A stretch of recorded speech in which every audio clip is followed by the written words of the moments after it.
Help me hit 7,000 subscribers. Support the video with a like and leave your thoughts in the comments. I read everyone. Thank you. I used to think marriages ended with shouting, slammed doors, or some dramatic confession that left the room spinning. But mine didn't explode. It eroded quietly, almost politely, like water wearing down stone. My name is Rowan. I'm 38, and for most of my adult life, I believed I was a patient man. Patient, steady, loyal. The kind of man who fixed what was broken instead of throwing it away. Maisie, my wife, was different. She loved newness, novelty, the thrill of change. She decorated our house every season, rearranged furniture on a whim, switched hobbies as often as some people switch playlists. I always admired that about her. It made life feel alive. But somewhere along the way, that same energy that once drew me in started pulling her further away from me. The distance began in moments so small I brushed them off. A sigh when I walked into a room. Shorter conversations. Planned outings becoming maybe next time. I kept telling myself it was stress, or work, or just one of those phases couples go through. Everyone warned me marriage had seasons. I just didn't realize some seasons never end. The moment everything shifted was a Saturday afternoon. The kind where the sun makes the whole world look softer than it feels. Our friends Clara and Juno had invited a few people over for a small get-together. Nothing fancy, just food, music, and conversation. I wasn't even going to go. Maisie had insisted. It'll be good for us, she'd said. I didn't know what us meant anymore, but I went. For most of the afternoon, she stayed on the opposite side of the yard, laughing a little too brightly, a glass of white wine always in her hand. I stayed near the grill, talking with whoever wandered by. We orbited around each other without ever colliding. At one point, I stepped inside to get more ice. That's when it happened. Not a crash, not a betrayal, just a sentence. Quiet, careless, almost bored. I walked down the hallway toward the kitchen when I heard Maisie's voice coming from Clara's bedroom. Half whispered but sharp enough to slice through the air. Honestly, she said, I'm just stuck with him. Clara murmured something back, but I didn't hear a word. My whole body froze. Stuck. A word so small but heavy enough to drop a man through the floor. She wasn't crying. She wasn't angry. She wasn't even emotional. She said it the same way someone complains about being stuck in traffic or stuck waiting on hold. An inconvenience, a delay, a burden. Me. I was her burden. I didn't walk into the room. I didn't confront her. I just stood there long enough to feel the ground shift beneath my feet, then stepped back silently, letting her words echo in my chest like an empty hallway.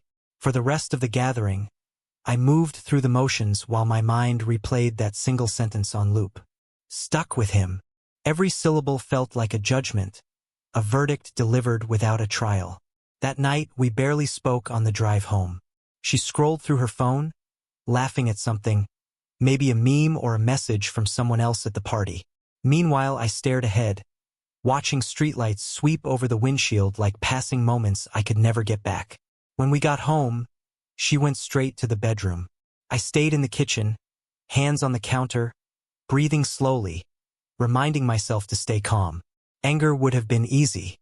Fury would have given me something to hold. But I wasn't angry. I was aware. For the first time in years, I saw our marriage clearly, without excuses or wishful thinking. The next morning, I made coffee like I always did. She walked in with that half-awake shuffle she had, hair messy, sweatshirt hanging off one shoulder. For a second, I almost softened. Habit can feel a lot like love if you don't look too closely. She poured herself a cup and leaned against the counter, scrolling through her phone. I looked at her, truly looked, and realized something painfully simple. She had checked out long before that party. I had just been too hopeful or too afraid to accept it. She glanced up and caught me staring. What? She asked, not unkindly, but not lovingly either. I took a breath, steady and quiet. You know, I said, I heard you yesterday. Her eyebrows lifted slightly. Heard me what? At Clara's place. I held her gaze. You told her you were stuck with me. Her expression didn't break. She didn't gasp, didn't apologize, didn't even blush. She just went still, the way someone freezes when caught in a truth they've already justified to themselves. "Rowan," she said softly. "I didn't mean it like you did," I said, not harshly, just honestly. "And that's okay." She blinked, confused. "Okay." I nodded once. "If you feel stuck, you don't have to." She straightened, suddenly alert, like the floor had tilted beneath her. "What does that mean?" she asked. I took another breath, calm as the morning light filtering through our kitchen window. "It means," I said, "you're not stuck anymore. You're free." And I meant it. Maisie stared at me like she wasn't sure whether to laugh, cry, or argue. It was the first real emotion I'd seen from her in a long time. Maybe she thought I was bluffing. Maybe she thought this was one of those conversations couples have that ends with one person storming out and then apologizing later. But I wasn't storming anywhere. I was standing exactly where I needed to be. "Rowan, can we just talk about this?" she said, voice suddenly careful, like she'd stepped onto thin ice. "I am talking," I replied gently. "Really talking, maybe for the first time in years." She set her phone down slowly, both hands wrapping around her mug. "Look, it was stupid. I shouldn't have said it. I was frustrated, and—" "It wasn't stupid," I interrupted. "It was honest. And I'd rather deal with honesty than pretend everything is fine." She let out a shaky breath. "I didn't mean I'm stuck with you forever. I just meant I feel stuck in life, stuck in routine, stuck in responsibilities. I didn't mean it all on you." But I'd listened closely the day before. I remembered her tone. Flat, resigned, not overwhelmed but uninterested.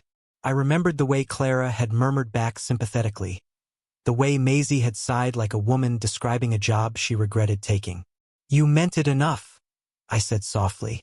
There was a long silence. She looked at the kitchen floor, and for a moment I saw the girl I married years ago. The girl with hopeful eyes and a heart full of plans. Somewhere along the way, both of us had lost our way, but only one of us had tried to keep pretending. Finally, she said, "So what now? You want a divorce?" I shook my head. "I'm not making a demand. I'm giving you a choice. You don't have to stay with someone you feel trapped with." Her jaw tightened, almost defensive. "So you're just letting me go? Just like that?" "Not just like that," I replied. "It hurts, more than I thought it would. But holding on to someone who doesn't want to be held? That hurts worse."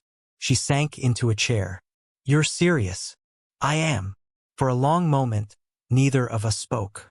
The morning light moved across the counter, casting long shadows that felt symbolic in a way I didn't want to admit. She stared at the steam rising from her coffee like it could give her answers. "You always do this," she whispered finally. "You're calm, and quiet, and reasonable. I never know how to fight with you." "I'm not trying to win a fight," I said. "I'm trying to give us both honesty." She looked up, and there was something raw in her eyes. "And what if I don't want freedom? What if I just want us to go back to how we were?" I felt that like a small punch to the ribs, because there was a time I would have jumped at those words. A time I would have promised anything, changed everything, just to keep her close. But something in me had shifted the moment she called me an obligation behind my back. A marriage can survive flaws, bad days, even mistakes, but it can't survive contempt. "We can't go back," I said quietly. "Not after hearing how you really feel." She looked away again, eyes glistening. And for the first time, I wondered if she was grieving something too. Not necessarily me, but the version of herself she thought she would become. The life she imagined. The spark she wanted. Maybe the disappointment wasn't me specifically. Maybe it was everything. "I wasn't trying to hurt you," she murmured. "I know," I said. "And I'm not trying to hurt you either. I'm trying to stop us from slowly drowning." More silence. A long one this time. She wiped at her cheek, almost embarrassed by the tear. "So what happens next?" I exhaled slowly. "We take space. Real space. You stay with Clara for a few days. I'll stay here. And we think not about winning or blaming or fixing, but about what we actually want. No pressure. No pretending. She nodded weakly, like her body moved before her mind decided to. Okay, she whispered. She went to pack a small bag. I stayed in the kitchen, listening to the distant sounds of zippers and drawers. When she came back out, she paused near the doorway. Rowan, she said softly. Yeah, I didn't mean everything I said yesterday. Not the way you heard it. I gave her a small, gentle nod. Maybe not. But sometimes the truth slips out disguised as frustration. She swallowed hard. What if I come back?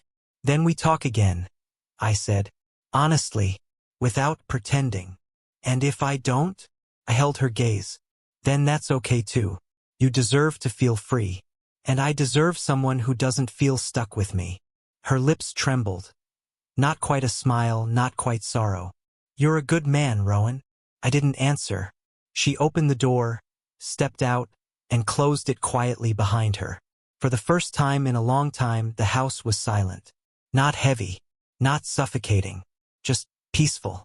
I didn't know whether she'd come back. And for once, I wasn't afraid of the answer. Because the truth was simple. If she stayed, it would be because she chose me. And if she left, it would be because she knew she shouldn't be here anymore. Either way, neither of us would be stuck again.